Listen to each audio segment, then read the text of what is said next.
Welcome to Here and Now. I'm Carolyn Stokes. And I'm Peter Cowan. We're already on day 3 of the provincial election campaign, with the candidates and leaders making their pitch to form the next government. Andrew Furey says there's misinformation and mistruths being spread about his economic recovery report. The Liberal leader says nothing is a done deal, that the recommendations are just that. A former member of that economic team is pushing back, saying more work needs to be done. Here Now's Heather Gillis has been looking into the story and joins us live with the details. Heather, break this down for us. Well, Peter, the report does have some skeptics, and Mary Shortall, the president of the Federation of Labor, who quit the Premier's economic recovery team, has been concerned about the lack of transparency about this team and what they're doing, while the PCs are now accusing Furey of backpedaling. In a tweet Saturday, Liberal leader Andrew Furey wanted to clear up misinformation about Moya Greene's economic recovery report. He says her recommendations are just that, recommendations. Furey says there are untruthful social media posts about the impending report, which could unduly influence the campaign, and he's trying to control that. As social media has evolved, it's changed how campaigns are run, and just have to look to our neighbors to the south to see some of that.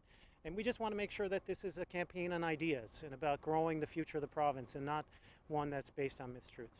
Dame Green has accepted. In September, Furey said everything is on the table. Green is known for her role privatizing the Royal Mail, which has many fearing her recommendations will include cuts. I can't think of another Canadian who's had more change management skills than Dame Green. That same month, Furey instructed Finance Minister Siobhan Cody with overseeing and implementing recommendations from the Premier's economic recovery team. Moya Greene's interim report is due February 28th, almost 2 weeks after Election Day.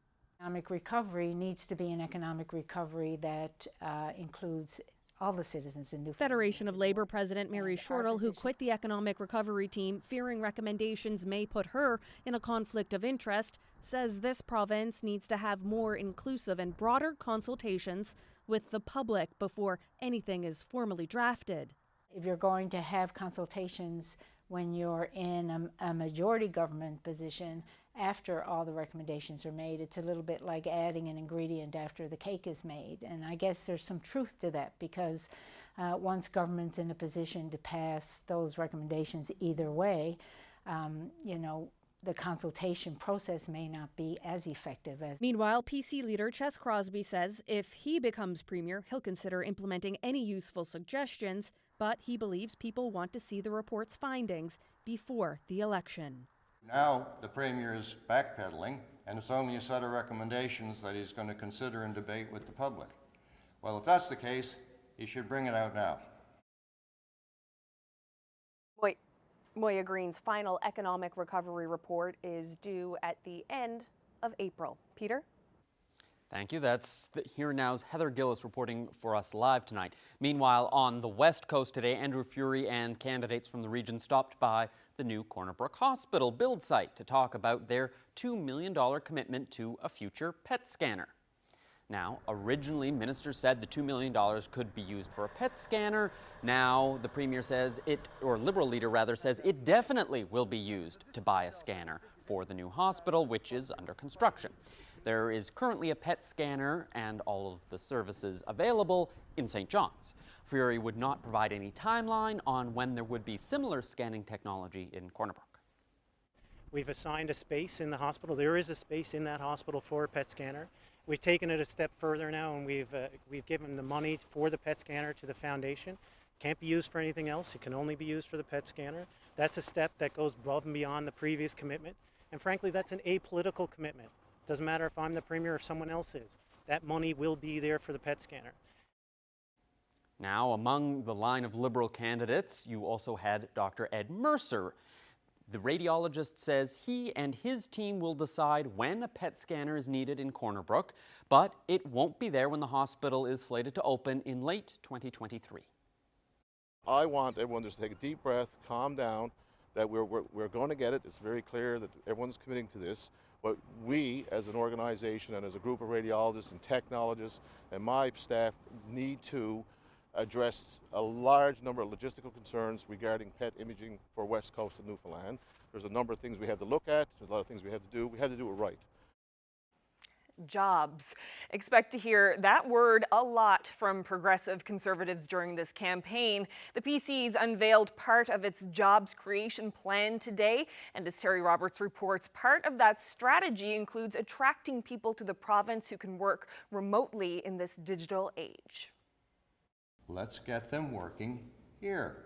The pandemic has changed the way we view the workplace, with many people doing their jobs from home. And PC leader Ches Crosby believes that presents an opportunity for this province. We've got great, beautiful scenery and lovely communities, and if people want to come here and set up shop in those communities, many will want to do that. This is a way of advertising to the world that we're open for business. If elected on February 13th, the Tories will adopt policies that make it financially appealing for businesses and individuals to relocate to this province, with a focus on those who require a solid internet connection and a computer to do their jobs. They may be earning dollars from away, but they are spending those dollars here. It's one plank in a campaign that is almost singularly focused on job creation, while at the same time painting the Liberals and its leader, Andrew Furey, as a combination that will doom the province. Secret Liberal plans for deep cuts without a plan for jobs and growth is a recipe for disaster. Reducing red tape. Red tape is getting in the way. We're going to take a machete to it. A $10 million venture capital fund to attract more high-tech jobs, with a focus on companies that export their services and products. Full province-wide internet and cell phone coverage by 2025. Crosby is also promising tax cuts and policies that are friendly to industries that harvest our natural resources. What he's not saying, though, is how he'll pay for it all, or how he'll address the years of painful annual deficits. What's more important right now is job creation. Crosby says the PCs will release a fully costed platform later in the campaign. Terry Roberts, CBC News, St. John's. Well, the NDP held its first news conference of the election. It's calling for better health care, starting with seniors, and taking aim at what they say is an inadequate plan by the Liberals. Jeremy Eaton has more. NDP leader Alison Coffin was all smiles when she delivered her party's first announcement of the election, pushing for proper dental care for seniors. Many seniors put off or completely avoid going to see a dentist or denturist because they just don't have the money to take care of their teeth. Coffin says that in 2019, the province spent $2.2 million on the adult dental care program. And despite the tremendous need in our province, last year, the Liberal government spent less money on adult dental services than they did on Ed Martin's severance package when he left Nalcor. Coffin promises her party will revamp that program, consulting with dentists, denturists, and dental hygienists, letting experts define who needs care and when, not leaving it up to politicians. We understand that you can't cut services and programs that keep Newfoundlanders and Labradorians healthy. We can't leave people who are suffering to figure it out on their own. Government has to work for everybody. And as for how the NDP plans on paying for this? We need to see the public accounts, we need to see the Auditor General's report. So right now we can't budget out exactly what a comprehensive program will look like. What we are going to do is make incremental choices to fund money into that program because that is absolutely vital. According to Coffin, this announcement is the first of many to come until Election Day, as the NDP releases its plan bit by bit. Our platform is going to roll out now over the coming days, so you will get little pieces of it along the way, and our full platform will be up on our website within the next number of weeks, well before the election is over. And as for how much the yet-to-be-released platform will cost, that's not quite clear. It's almost impossible to cost a platform, given that we haven't seen the Auditor General's report from 2019 right now. So it's really hard to go in and say, well, how has the money been spent? Where do we have capacity? We still don't have that analysis. That's 2 years ago. Coffin says that her party's candidates, all 20 so far who have been confirmed, if elected, will fight for the health of families in this province, pushing for better services, not cutting them. Jeremy Eaton, CBC News, St. John's. Well, it was a bit of a rocky start to the campaign Saturday when parties showed up at places without getting proper permission. The Liberals planned to stop at the St. John's Farmers Market, but it seems no one checked with the market organizers first. The market says it doesn't take a political position and therefore doesn't allow campaigning. The Liberals were allowed to stay as long as they didn't talk to any customers, just the vendors. And the NDP leader also made an appearance. Alison Coffin says she goes to the farmers market every Saturday to shop. She used Saturday to talk to vendors. The market, however, says it wants politicians to campaign elsewhere. One of the pieces of our policy is that we've always been nonpartisan. So no politicking, no campaigning, nothing of that nature. We want to make sure that the folks that come here have a really comfortable, relaxing environment. Meanwhile, the PCs planned to stop at a Tim Hortons, but it sent media to the wrong location. When that was cleared up, media couldn't go inside because the Tories hadn't cleared it with the coffee shop first. To other news now, there are no new cases of COVID-19 in the province today. Also, no new recoveries either. There was one new case over the weekend, a man in his 20s or 30s in the eastern region returning from work in Alberta. Given that the case is travel-related, an advisory has been issued. Anyone who traveled on Air Canada Flight 7480 from Montreal to St. John's last Wednesday, that's January 13th, should call 811 and arrange to get a COVID test. That makes 6 active cases in the province, with 1 person still in hospital. Well, speaking of medical care in this province, doctors say the province is failing tens of thousands of residents who don't have a family physician or timely access to medical care. The province's medical association is calling on campaigning politicians to make commitments to address this. Here now's Mark Quinn reports. This is what the medical association is focusing on today: care from a family doctor, something about 1/5 of the province's population can't get. Sometimes the wait for care is actually a denial of care. This is especially true in family medicine. About 90,000 Newfoundlanders and Labradorians have no family physician. The NLMA is calling on the province's next government to focus on primary care teams that include doctors and other healthcare professionals like physiotherapists. Our government has been on the wrong track. It is not focused on attaching patients to family physicians and building real primary healthcare teams. While several primary healthcare team projects have been created in our province, they are mainly focused on single disease entities, and they lack integration with community-based family medicine. They say part of the solution is convincing more doctors who graduate from this province's medical school to stay and practice in Newfoundland and Labrador. Too many of our medical graduates are lost to other provinces. In fact, we have the worst record in the country for holding on to our medical graduates. Doctors didn't bring up their pay, but reporters did. The doctors have been without a contract for 3 years now.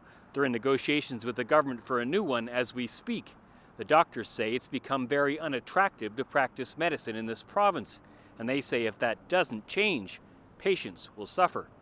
Mark Quinn, CBC News, St. John's. Okay, that's the doctors, but what do the party leaders have to say about those concerns? I mean, my wife is a primary care physician. My sister is a primary care physician. I understand the gaps in primary care right now.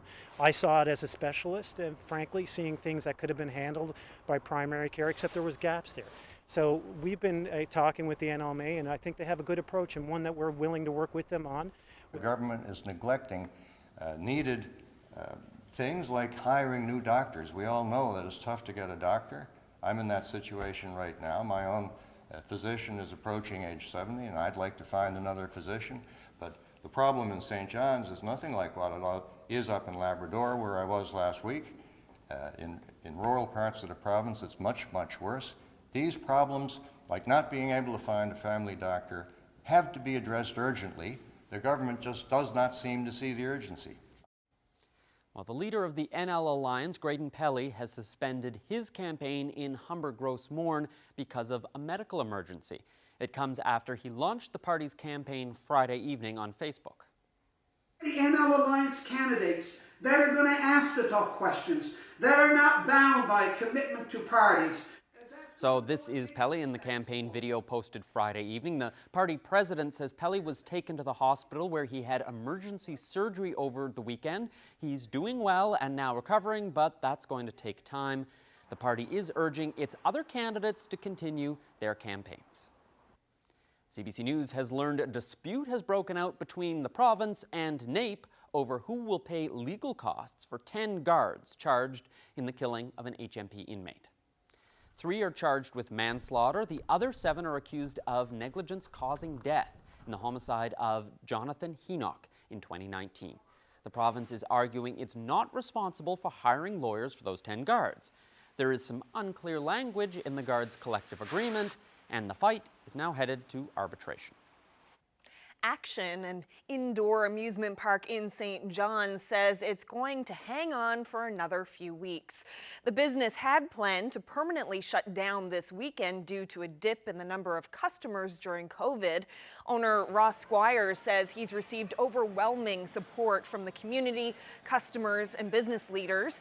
He's now decided Action will keep its doors open until February 21st. Squires says that allows families to redeem tickets and gift cards. He also hinted that the business may survive after all and said he'll be making an announcement in the coming weeks.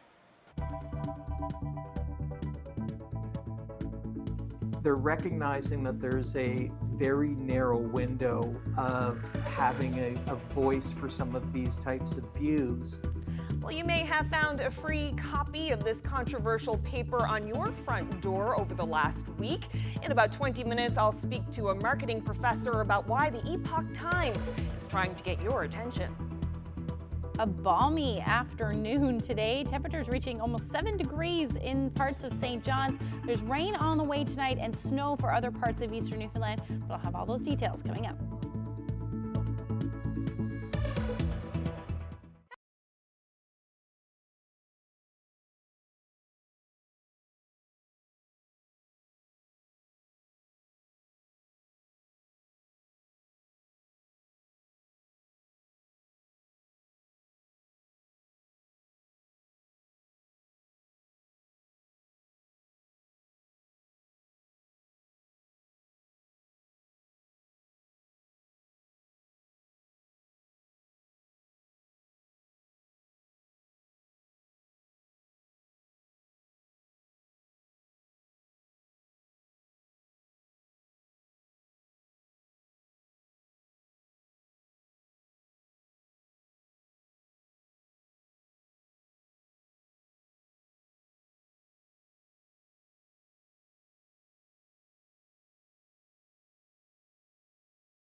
Welcome back. Well, Peter, it's kind of hard to believe that this time 1 year ago we were in a lockdown in St. John's and the surrounding area, just buried under 90 centimeters of snow from a massive blizzard. Yeah, that storm, of course, known as Snowmageddon. So what a difference from last year compared to this. This is how St. John's looks today, and yep, there it is now. Yeah, it was far different a year ago. Tonight, Here and Now C's Hair looks back on the storm that set the tone for the rest of 2020. 2020 is a year that is seared into our collective memory, and it started with a storm that knocked the collective wind out of us. Big bad storms are common around here, but that hurricane during the snowstorm that smacked us on January 17th was one for the ages. Meteorologists predicted the worst, calling it a bomb cyclone. It intensified as it inched toward eastern Newfoundland. And by bedtime the night before, we braced for the blizzard of a lifetime that would last 16, 18 hours. Winter would come all at once. By daylight Friday morning, it was a raging storm and getting worse by the hour. By 11 a.m., the city of St. John's declared a state of emergency. We want everybody to stay home. We want everybody to stay safe. The first in 34 years since the ice storm of 1984. Businesses were ordered closed. Vehicles, except emergency vehicles, ordered off the roads. People ordered to go home and stay home. In no time, the province took its plows off the highways too. Zero visibility, too dangerous. And as the day progressed, equipment as far west as Badger was taken off highways due to unsafe conditions. And it was futile too. The snow would fill in as fast as it was moved due to the heavy snowfall and raging winds. By supper time, the city of St. John's pulled its plows off too. Paradise did the same. The entire region at a standstill. Those assigned to report on this monster blizzard were at a standstill too. Unable to go home, staff at CBC camped out at University Avenue. The station lost its backup power. Here and Now managed to get on the air. Resourceful staff set up a studio in the loading bay and sent a signal to Nova Scotia for relay back to viewers in this province. The blizzard prevailed, and first responders that night had their work cut out for them. At the height of the storm, firefighters responded to an avalanche in the battery. Snow from the steep slopes crashed in through a kitchen window of one house, dumping 3 feet of snow inside. Firefighters had to go door to door to evacuate some homes in the area. A long night ahead for first responders. Downtown, 2 plows worked at both ends of one street trying to clear a path for an ambulance. At times, visibility was 0. That night, regional firefighters responded to several house fires, escorted by city plows on every call. Tow straps were used several times to pull fire engines out of snowdrifts. Provincial plows also responded to emergency calls from ambulances, police, and the public. By daylight Saturday, the storm was over. But it wasn't over because the Northeast Avalon was paralyzed. Roads were not only impassable, but unrecognizable, like Pitt's Memorial Drive in this iconic photo. Mount Pearl declared a state of emergency, so did CBS, Portugal Cove, St. Philip's, Paradise, and Torbay. Other towns in the province did so as well. Snowdrifts 12 to 15 feet high on some highways. The hurricane-force winds compacted the snow, making it difficult and slow to plow and move. The priority was unclogging main streets and ramps for first responders and power crews. Essential workers who had to work that day hoofed it. Doctors and nurses did it too. Even the power crews at times assessed damage on foot. Everyone had their work cut out for them. Days spent shoveling monster snowdrifts, higher than doorways, higher than houses, digging from the inside out, tunneling out from piles and piles of snow. The Army came to help to free the sick and the elderly who were stuck in their homes and couldn't get out. 400 Canadian Armed Forces members responded to over 800 calls, checking in on people and shoveling snow. The operation lasted 8 days. And what the Army didn't shovel, ordinary folk did. Flash mobs of shovel brigades showed up at people's houses with a helping hand. And when the work was done, time for play. Clogged streets and cul-de-sacs didn't stop folks from satisfying a basic human need, the need for human connections and meaningful interactions. A lesson the pandemic would drive home with a vengeance in the months to follow. We're down to the asphalt. At times, it was simply taken in stride. When a generational blizzard hits, just party in the middle of the road. Some took full advantage of steep hills downtown, transforming them into ski hills, while the streets were free of moving traffic. And getting creative too, with all that snow and all that time on their hands, enjoying it, bouncing back in style, making the most out of a bad situation. But as the days passed, some of the shine wore off. After 5 days of a lockdown, folks got hungry. While gas stations had opened for emergency fuel and pharmacies for emergency prescriptions, the city let supermarkets and convenience stores open for 8 hours. On day one, not knowing when stores would reopen, massive crowds turned out and lined up. And when doors opened, inside, human gridlock. Officials urged calm and patience, and crowds kept their cool. It would take a while before something that looked like normalcy would return. While other communities lifted their state of emergency early, the city of St. John's kept its in place longest. Some restrictions were lifted in dribs and drabs beforehand. The airport opened, taxis returned, family doctor and clinics opened, home heating oil deliveries resumed. The emergency order in St. John's was in place for 8 days. Schools in the St. John's area reopened almost 2 weeks after the storm. And even after that last state of emergency order was lifted, the work was far from over. Snow clearing continued for weeks and weeks.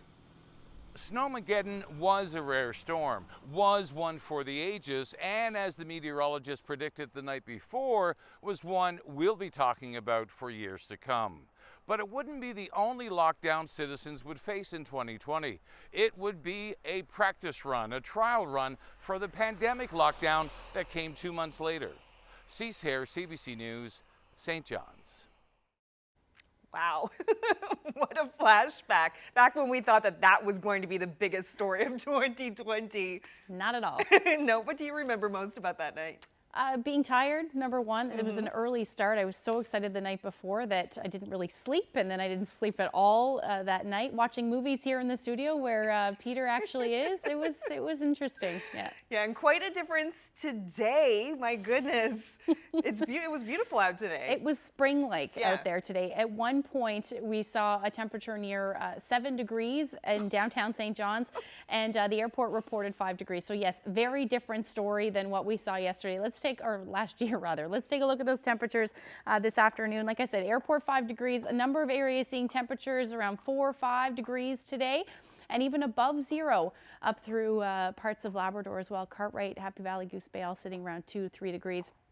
Temperatures are starting to drop now, though, sitting down, hovering near or just above zero, and that's where we should be sitting for most of us as we head through the overnight tonight. A little bit of a wind chill as well, feeling more like -2 in St. John's. If we take a look at the current satellite radar, we do have some flurries and light snow happening along the west coast. And then that's falling as rain, or probably will fall as rain through the evening hours along the southern portion of the island. So here's a look at the future tracker. The snow will continue for most of us. That will fall as rain, or start as rain at least, for eastern areas of the island. As we head through the overnight, we could see rain heavy at times for portions of the Avalon. But as we head towards the early morning hours after midnight, around 3, 4, 5 in the morning, we'll see all of that change over to snow for northwestern portions of, or at least western portions of the Avalon, Bonavista and Bonavista North. You'll all see that change over to snow, which could be heavy at times. And then depending on how far that low pulls offshore, we could see some of this snow linger into the afternoon, bringing the accumulations up a little bit higher. And then along the west coast, we're looking at snow continuing into the first half of tomorrow as well. Overnight tonight and into the first half of tomorrow. Then some bands of onshore flurries will likely develop, and along southern portions of the island we could see some of those bands move through southern portions of the Avalon as well, as we get some colder air moving in. As far as snowfall goes, this takes us through to tomorrow morning. Along the west coast, you're looking at somewhere between 2 to 5 centimeters, and then that's when that snow is going to change over. If I move it forward through to tomorrow afternoon, you can see it's really by Wednesday morning this will fall. You could see anywhere from 5 to 10. Some areas could see upwards of 15 centimeters of snow by the time that's all said and done. As far as tonight's temperatures go, again, 2 degrees for the Avalon. That's why we should stay as rain. And then as we head towards central, rain or snow for Gander, but your temperature will hover around the 0 degree mark, and then minus single digits towards the west coast. The winds will ease tonight, but then they're going to pick up as we head through tomorrow. Temperatures were mild for Lab City, but they are going to drop like a rock tonight down to minus 21 with some gusty winds as well. So you're looking at wind chill values quite cool overnight tonight. Should stay in those minus single digits for the rest of the Big Land, and then not really moving much into tomorrow. You'll see some periods of snow, but then again, temperatures will climb back up above 0 again or stay above 0 rather, for central and eastern areas, but those winds are going to ramp up into the evening hours. So westerlies will be somewhere between 40 to 60 kilometers per hour, and then northwesterlies along the west coast, and that's why we're going to see those onshore flurries develop. The better setup really is into the evening hours. That area of low pressure is going to head north. We do have some special weather statements in effect, or rather winter storm watches in effect from Makovic through to Nain. And that's because all of this snow will fall with some windy conditions into Wednesday night and Thursday morning. And then just some onshore flurries will continue along the west coast. And then we're going to watch the next system to move in potentially Thursday night into Friday. Lots of uncertainty with this system. It completely depends on how close it gets or how far away it is, but it does look like this system, regardless of how close it gets Thursday night into Friday, is going to stick around through the weekend. We'll see that head north and then retrograde, which means it's going to head back towards the island as we head into Friday and Saturday. For most of the weekend, we'll probably see some of this system, whether it's flurries or light snow, continuing. So here's a story for Wednesday. Cool temperatures again for Lab West, and then starting to cool down as we head towards central Labrador and the coast into those single digits. Minus single digits, the story for Wednesday for all of us on the island, with some sunshine through central, but again, some flurries will continue, and onshore flurries will continue for the west coast and eastern areas as well. Into Thursday, that's when we're going to look for that next system. Again, like I said, temperatures will be well below 0, and then again, cool temperatures up through Labrador as well. Happy Valley, Goose Bay, you're looking at minus 13. After that, we're going to stay in and around the 0 degree mark through Friday and Saturday. And again, that low sticking around, so flurries or light snow, or at least some periods of snow possible. Central Newfoundland up until Thursday, you're going to see some sunshine, and then the weekend looks a bit unsettled, and that's the case for Western Newfoundland as well. And then for you up through Eastern Labrador, your temperatures will drop Wednesday, Thursday, and then climb back up again for the weekend. And that's pretty much the story for Lab West, except your temperatures will be much cooler, minus 17 for Friday and minus 10 for Saturday. I wanted to share this photo of a sunset on Forest Pond. I like that one in the Goulds. Thank you to David for sharing that with us. If you have any weather photos, send them to nlphotos@cbc.ca.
Well, you may have noticed something new in your mailbox recently. Free sample copies of the Epoch Times have been delivered to some people in this province. Now, if you Google it, you'll see the publication is controversial. Many news articles describe it as a far-right, pro-Trump, China-focused outlet. It's also been banned from advertising on Facebook for promoting conspiracy theories. Now, if you read through the paper itself, you'll find stories about China, communism, the U.S. election, and some conservative opinion stories about masculinity and chivalry. So what are folks in this province supposed to make of this paper and the fact that it's hoping to pick up subscribers here? Joining me now is Lyle Wetch, a marketing professor at Memorial University. Thank you so much for being here. Not a problem. Thanks for having me. For people who are unfamiliar with this paper and are picking it up for the first time, what should they know about it? Well, I guess one of the things to know about the paper is it's been around for quite some time, as with a lot of alternative view media outlets that you might say, but it's really sort of grown in the last little bit since the Trump presidency. It's sort of found another voice that's been able to amplify its messaging. And what is it about the Trump presidency that allowed it to amplify its message? Well, I think that a lot of the conspiracy theories that really sort of triggered for some of the audiences of Trump supporters, as well as the readership of the newspaper, really sort of resonated. The paper sort of evolved from a cult, if you will, in China that really started to gain a lot of momentum, and then was banned in China, and then the paper was started in the States, and has really had a strong anti-China viewpoint on things. And so back with the introduction of COVID and the sort of the labeling of it of being the China virus from the Trump administration, that really resonated and sort of became one of their calling card headlines. We do have to be cautious, and I think that the big thing that's happened is, with everything that's gone on, a lot more extreme viewpoints that might have been sort of in underground, small sort of discussion groups or things online, have really felt a little bit more empowered to try to present themselves more mainstream and to go a little bit larger. And I do think that that's one of the reasons why we see the paper being utilized. With all the discussions about fake news on the internet and, can you believe stuff on social media, by having something that's in print, it tends to sort of say, well, this is print media, this is a legit newspaper, so it's got to have more credibility than the online aspect, because it's a little bit more involved to actually produce a newspaper of this magnitude. Why now? Why is this paper showing up in this province at this moment in time? That would have to be a question that they would need to answer, but I believe that's what's really happening is they're recognizing that there's a very narrow window of having a voice for some of these types of views. And right now, with the transition going on in the United States with the administration, they're just sort of taking this as an opportunity to really try to grow their base, perhaps before the quieting of the extreme media conversations that are going to be happening, hopefully, under the new presidency. So why is it even more important now than ever before to look at news sources, including, all the mainstream media, look at them with a critical eye? Yeah, I mean, that is absolutely one of the most important things that everybody needs to look at. And it's one of the things that we try to teach our students right at the very beginning of their education, is that just because you find something that says one thing doesn't mean it's true. You have to find corroborating evidence from multiple sources. You have to take a look at the source credibility. Some very wise words there. Thank you so much, Lyle Wetch, for this. I appreciate it. No worries. Thanks for having me. Now, we did contact the Epoch Times to ask why it's distributing free copies here, but we haven't heard back. We also reached out to Canada Post. It says it's been instructed by the courts on this matter that it is not the role of Canada Post to act as a censor of mail or determine freedom of expression in Canada. That's for private delivery companies to decide. Canada Post says any views it may have about the Epoch Times does not change its obligation to deliver it.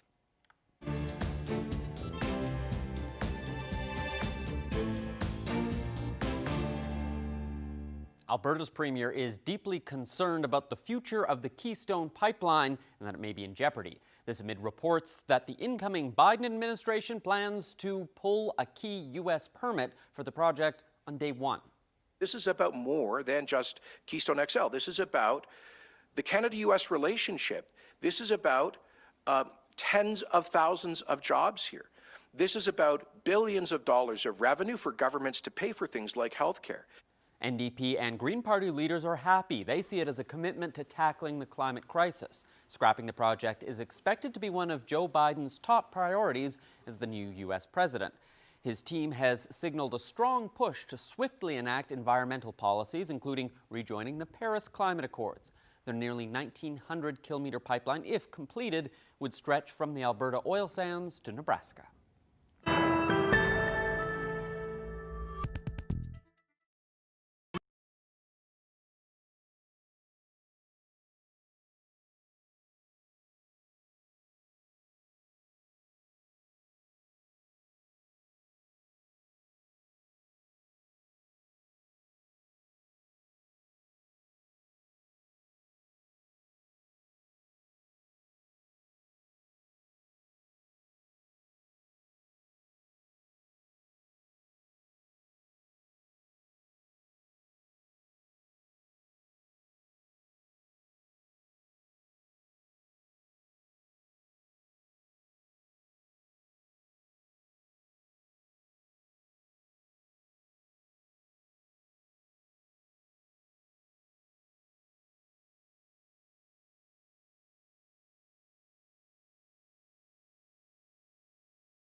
The election is now underway, and each of the parties has started with the message they think is voters want to hear. So what's this election really going to be about? We've assembled our political watchers panel. Caitlin Urquhart is a lawyer, often representing Indigenous groups. She's also a former NDP executive member.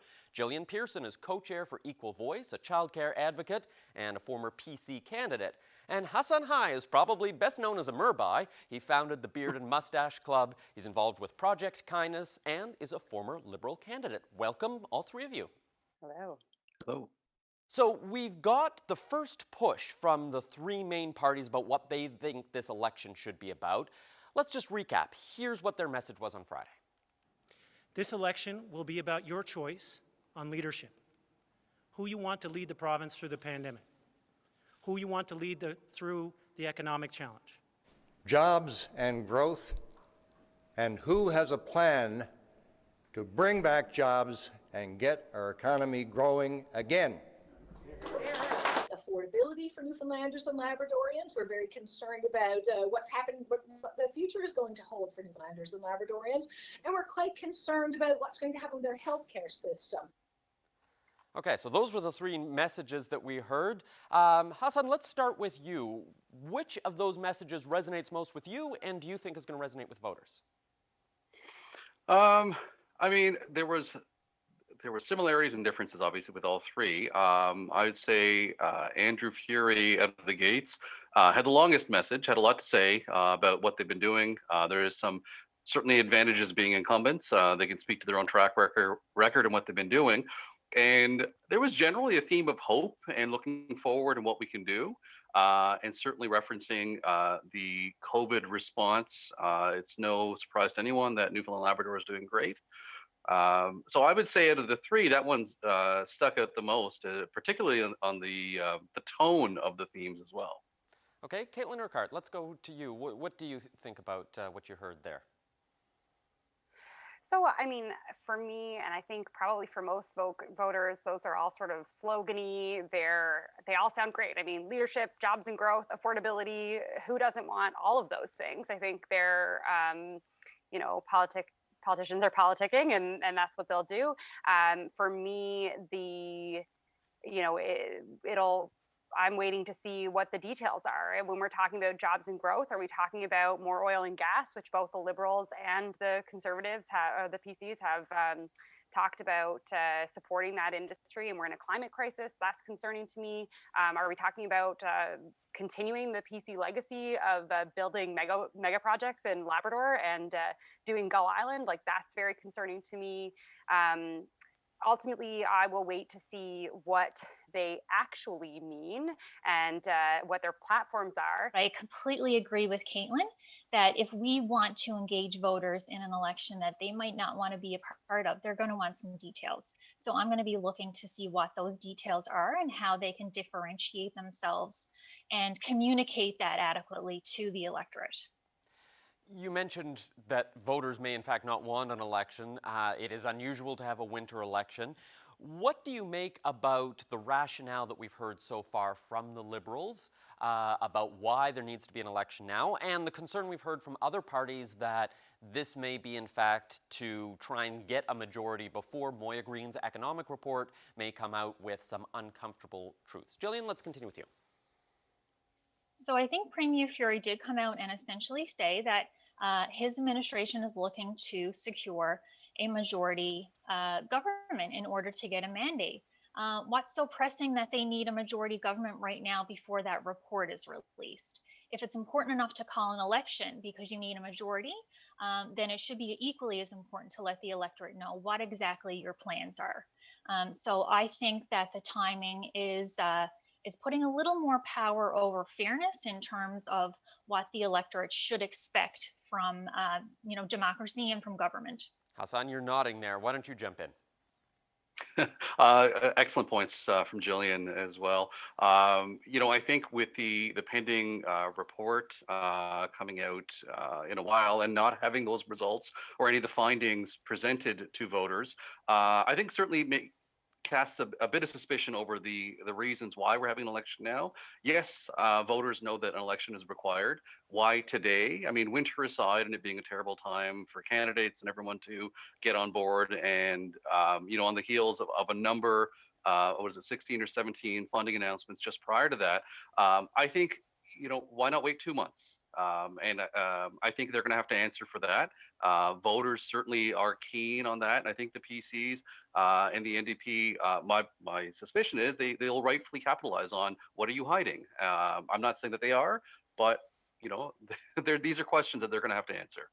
Absolutely, and I think building on what Jillian and Hassan have said, it's what's the difference between now calling the election now and calling it after February? If Premier Furey is saying he wants this to be a mandate election where the people are giving him a mandate, well, it's a lot harder to do when we are not clear on what we're giving you a mandate to do.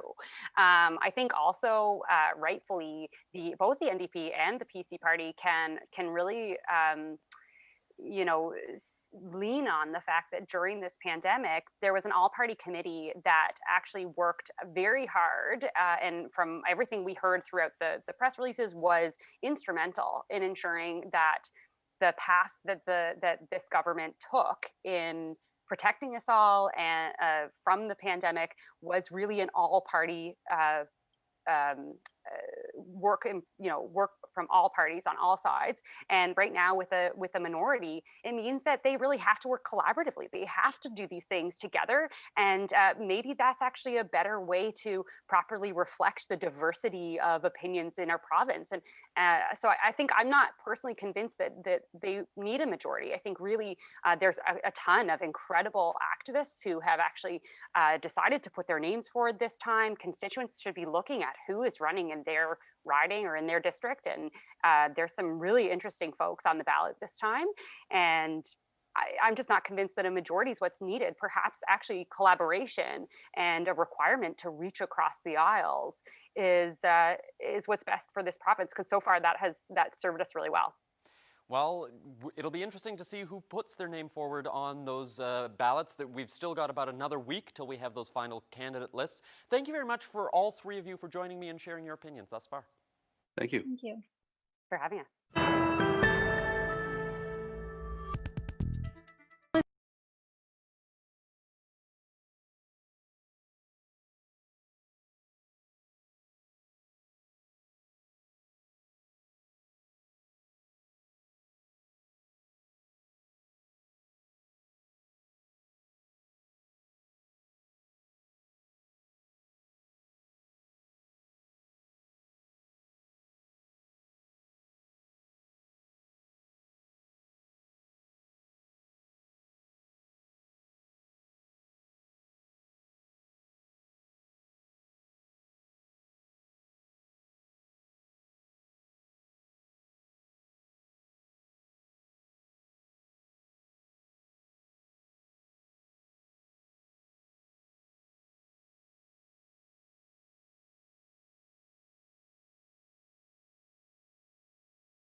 Welcome back.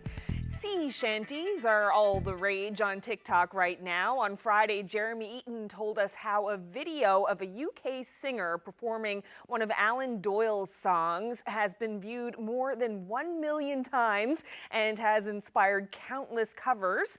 Well, thanks to technology, the pair have finally partnered up. Let's sing a sea shanty together. Yes. I'll sing you a song, it's a song of the sea. Row me bully boys row. I'll sing you a song if you'll sing it with me. And it's row me bully boys row. And it's row me bully boys, we're in a hurry boys, we got a long way to go. And we'll sing and we'll dance and bid farewell to France. And it's row me bully boys row. It's me first time on TikTok, but I'll sing along. Row me bully boys row. Thanks to Sam and ye all here for singing me song. And it's row me bully boys row. And it's row me bully boys, we're in a hurry boys, we got a long way to go. And we'll sing and we'll dance and bid farewell to France. And it's row me bully boys row. Cheers from Newfoundland. That was excellent, wasn't it? That was awesome. And you got to remember, this is a song that was like written in the last 10 years. This is Yeah. not actually an old song, but it's got that old, sea shanty feel, and that's clearly what people have picked up on. He wrote it on the set of Robin Hood because they needed a sea shanty for the movie. So, yeah, very interesting. Well, it's great it's getting so much attention. That's it for us, everyone. Have a great night. Good night.